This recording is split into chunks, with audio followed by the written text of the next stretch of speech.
2023년 한 해 미국 정치에 역사의 오명을 남기고 소용돌이를 일으킨 중심 인물은 도널드 트럼프 전 대통령입니다.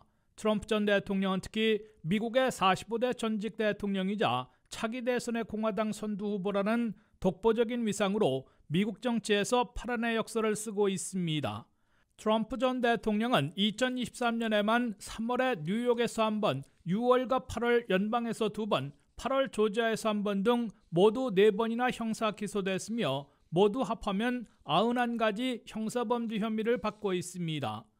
An indictment was unsealed, charging Donald J. Trump with conspiring to defraud the United States, conspiring to disenfranchise voters, and conspiring and attempting to obstruct an official proceeding. 트럼프 전 대통령은 3월 말 뉴욕 맨하튼 대배심으로부터 성추문 입막음 대가를 지불하며 회계장부 조작 등 34가지 혐의로 기소돼 형사기소된 미국 최초의 전직 대통령이란 오명을 쓰기 시작했습니다. 6월에는 잭 스미스 특별검사에 의해 국가기밀문건을 말하라고로 가져가 불법으로 소지하고 잘못 다루며 당국의 회수 노력을 방해한 혐의 등 37가지 연방법 위반으로 플로리다에서 두 번째이자 연방에서는 첫 기소됐습니다. 8월에는 트럼프 전 대통령이 2021년 1월 6일 발생했던 사상 초유의 의사당 점거 사태와 관련해 2020 대선 결과 뒤집기를 시도하고 모의하는 등 4가지 연방 형사범죄 혐의로 또 기소됐습니다. 8월에는 또 4번째로 조지아주에서 대선 개입과 공직자 위협 등 13가지 혐의로 형사 기소됐으며 이에 측근들인 루디 줄리아니 전 뉴욕시장, 마크 메도스 전 백악관 비서실장 등 18명도 함께 기소됐습니다. 트럼프 전 대통령은 조지아에서는 주법에 따라 처음으로 머그샷까지 찍고 공개되는 수모를 당했습니다. 도널드 트럼프 전 대통령은 그러나 기소 단계에서 펼쳐지고 있는 2024 대선을 위한 공화당 경선에서는 오히려 지지층을 결집하고 선거 자금을 더 많이 끌어모으는 파워를 보여주며 1년 이상 압도적인 선두를 지키고 있습니다. 트럼프 전 대통령이 유죄 판결까지 받는다면 변수가 될 수도 있으나 4건의 재판 일정상 유죄 판결을 받기 전에 공화당 대통령 후보로 확정될 가능성이 제기되고 있습니다. 트럼프 전 대통령은 의사당 점거 사태와 관련된 워싱턴 DC 연방법정재판이 내년 3월 4일 시작되고 조지아주의 대선 개입 재판도 비슷한 시기에 열리게 될 것으로 보여 본선에서는 타격을 입을 위험에서는 벗어나지는 못하고 있습니다. 뉴욕타임스가 11월 초 발표한 경합지 여론조사 결과 트럼프 지지자들의 25%는 유죄 판결 시에는 표를 던지지 않을 것이라고 밝혀 후보 교체론까지 불거질 소지가 생길 것으로 예상되고 있습니다.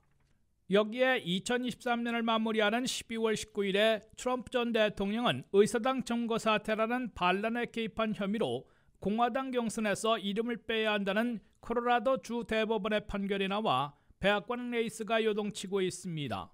콜로라도 주 대법원의 결정은 반란에 개입하면 모든 공직을 금지시킨다는 수정헌법 14조 3항에 의해 트럼프 전 대통령의 대통령직 출마 자격을 박탈할 수도 있다는 전례 없는 첫 번째 판결이어서 거센 파고를 일으키고 있습니다. 특히 트럼프 자격 박탈 소송은 현재 미국의 절반인 25개 주에서 제기돼 있어 미국 대선판을 송두리째 흔들어 놓고 차기 백악관 주인마저 바꿔놓을지 모르는 핵폭탄급 충격파를 가하고 있습니다. 곳곳의 소송에서 콜로라도와 같은 자격 박탈 판결이 잇따를 경우 트럼프 전 대통령은 각 지역의 경선에서 이름이 빠져 공화당 대통령 후보 자리를 잃을 수도 있으며 1위를 차지하더라도 경합지 본선에서 주별로 자격을 박탈당하면 당선이 불가능해집니다. 다만 트럼프 전 대통령 측이 즉각 미국 최고의 법원 연방대법원에 상고해 콜로라도 주 대법원의 자격 박탈 판결에 효력을 유보시키게 되고 연방대법원이 수정헌법 14조 3항에 의한 트럼프 출마 자격에 대한 최후 판결을 어떻게 내릴지 역사적인 분수령을 맞게 될 것으로 보입니다.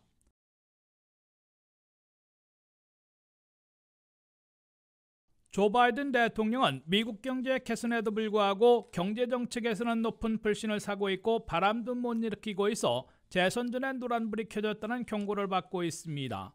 바이든 대통령의 국정수행 지지율은 40%에 턱걸이하고 있는데 비해 물가대처와 경제정책 지지율은 30% 초중반에 머물고 있고 81세 고령의 카리스마 없는 대중연설을 회피하고 있어 메시지가 아니라 메신저에 문제 있다는 지적을 받고 있습니다. 미국 경제는 9%의 소비자 물가를 3% 아래로 진정시키면서도 불경기와 실업률 급등을 피하고 연착륙하고 있다는 평가를 받고 있지만 미국민들의 60% 이상은 아직도 고물가, 고금리 등 이중고 여파에 휩싸여 가계경제, 살림살이가 나빠졌다고 비판하고 있습니다. 게다가 유권자들의 다수가 트럼프 경제가 바이든 경제보다 낫다고 밝히고 있습니다. 12월 말 현재 리얼클리어폴리틱스가 각 여론조사들을 종합한 결과 바이든 대통령은 44.5%대 46.8%로 트럼프 전 대통령에게 2.3포인트 차이로 밀리고 있습니다.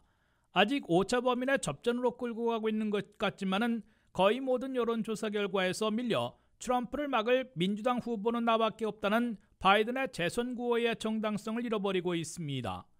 더욱이 뉴욕타임스가 11월 초에 발표한 6대 경합지 조사에서는 바이든 대통령이 위스콘신 한 곳에서만 2포인트로 앞섰을 뿐 펜실베니아, 조지아, 미시간, 애리조나에서는 4 내지 5포인트, 네바다에서는 10포인트나 뒤져 패색이 짙어지고 있다는 경고를 받았습니다.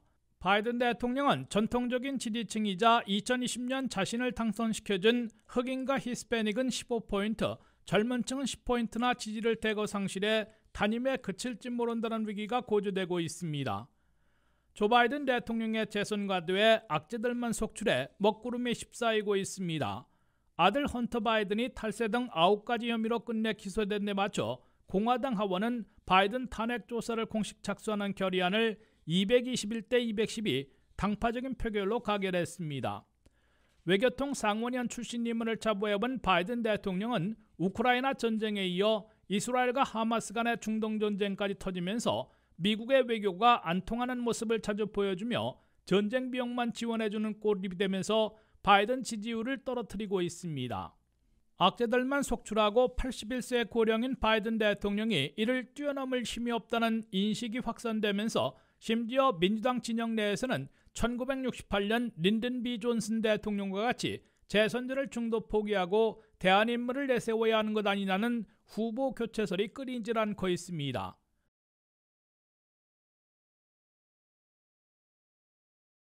A speaker has not been elected. A speaker has not been elected. A speaker has not been elected. A speaker has not been elected. A speaker has not been elected.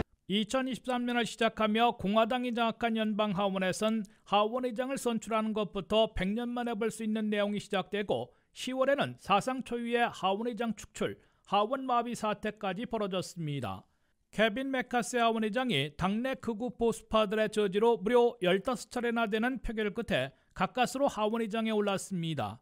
그러나 그때 양보한 게 빌미가 돼서 결국 10개월 만에 동료 의원들의 표결로 하원의장에서 축출당했고 염증을 느끼며 메카시 전 하원의장은 올해를 끝으로 의원직 사퇴와 정계 은퇴까지 선언해버렸습니다. 공화당 하원은 10월에도 새 하원의장을 선출하는데 4명의 지명자들을 교체하며 극심한 진통을 겪다가 3주간의 하원 마비 사태 끝에 마이크 존슨 현 하원의장을 선출했습니다. 연방 하원에서는 이어 12월 1일에는 뉴욕 출신 공화당의 조지 샌토스 연방 하원의원이 결국 동료 의원들의 표결로 하원에서 제명돼 축출됐습니다. 35세 초선인 샌토스 하원의원은 제명안이 찬성 311, 반대 114표로 가결돼 미 역사상 6번째, 유죄 판결 이전에는 처음으로 하원의원직을 박탈당하는 오명을 썼습니다. 하원윤리위원회 조사 결과 샌토스 하원의원은 모금된 선거자금 가운데 최소한 20만 달러를 빼돌려 개인의 신용카드 사용을 완발하는 데 유용한 것으로 확인됐습니다. 또 개인 물품을 사들이고 심지어 성인용품을 구매하는 데 선거자금을 지출했습니다. 이와 함께 신혼여행을 포함해 라스베가스 등으로 여행하며 여행경비와 스파, 보톡스, 에르메스 등의 비용으로 수천 달러를 쓴 혐의가 드러났습니다. 조지 샌토스 하원의원은 하원에서 축출된 데 이어 23가지 연방법 위반으로 유죄 판결을 받고 수감될 위기에 내몰려 있습니다.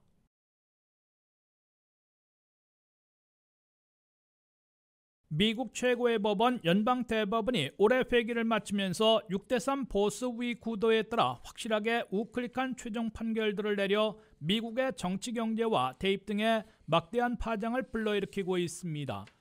연방대법원은 올 회기 마지막 날인 6월 30일 6대3의 결정으로 4천만 명 이상에게 1인당 $10,000 내지 $20,000를 일괄 탕감시켜주려던 바이든 학자융자금 탕감 계획을 무산시켜 중산층 이하 서민들을 실망시켰습니다. 더욱이 팬데믹 3년 반 동안 동결됐던 학자융자금의 매월 상환이 10월부터 재개됐는데 대상자 2,200만 명 중에 60%만 다시 갚기 시작했을 뿐 40%나 미납으로 연체하기 시작해 또 다른 경제 문제가 되고 있습니다. 이와 함께 미국의 대학 입시에서 인종을 기반해 소수계 학생들을 우대해온 어퍼머티브 액션이 45년 만에 폐기돼 하버드를 비롯한 명문대는 물론 주립대학들까지 신입생 선발 방법을 전면 개편하게 됐습니다.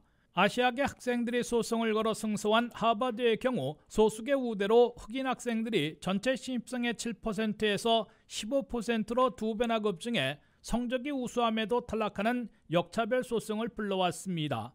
한인 등 아시아계와 백인 학생들의 아이비리그 등 명문 사립대 입학문이 다소 넓어질 것으로 예상되고 있으나 캘리포니아 등 9개 주는 이미 소수계 우대가 1990년대 후반부터 금지됐기 때문에 한인들이 몰려 사는 지역의 주립대학들에서는 중대한 변화는 없을 것으로 보입니다.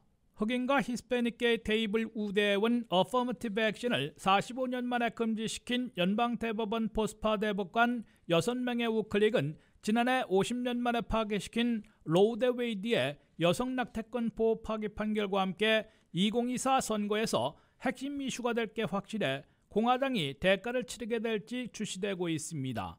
WKTV 뉴스 한면택입니다.